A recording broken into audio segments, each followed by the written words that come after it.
Hi, I'm Barbara Rumkunis, and this is your Exeter History Minute.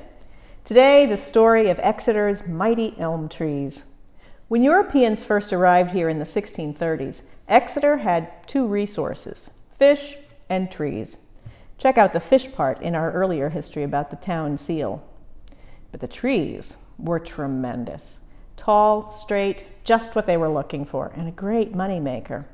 With all the enthusiastic logging that went on, it was no small surprise that by the early 1800s, the town was practically barren of trees. The Exeter newsletter remarked that Exeter was virtually a treeless town.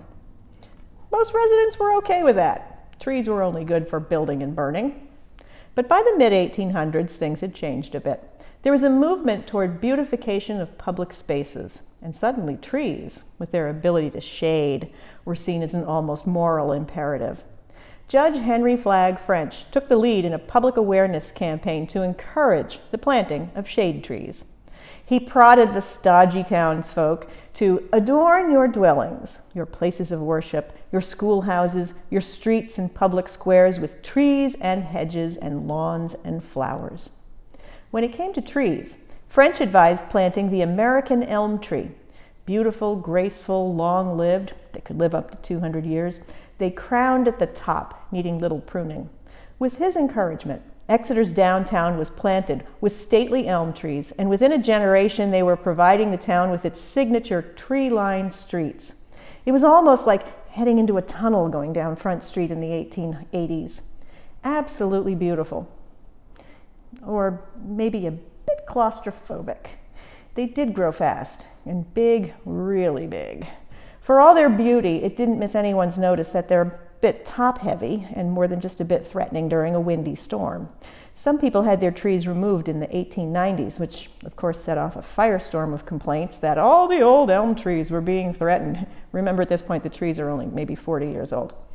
Some of the town's big elm trees were saved through public outcry, like these in front of the courthouse on Water Street.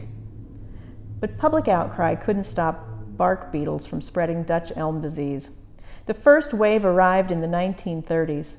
It damaged a lot of trees, but didn't necessarily kill them. The elm trees in Exeter, weakened by disease, mostly came crashing down during the hurricane of 1938 and the twin hurricanes Carol and Edna in 1954. By the time the second wave of Dutch elm disease arrived in the 1960s, most of the trees were gone, and any remaining elms succumbed.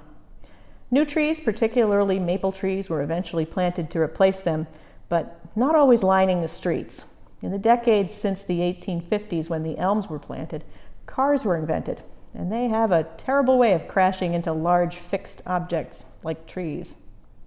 All that's left of Exeter's mighty elms are the photographs. For more Exeter history, check out our website at www.exeterhistory.org.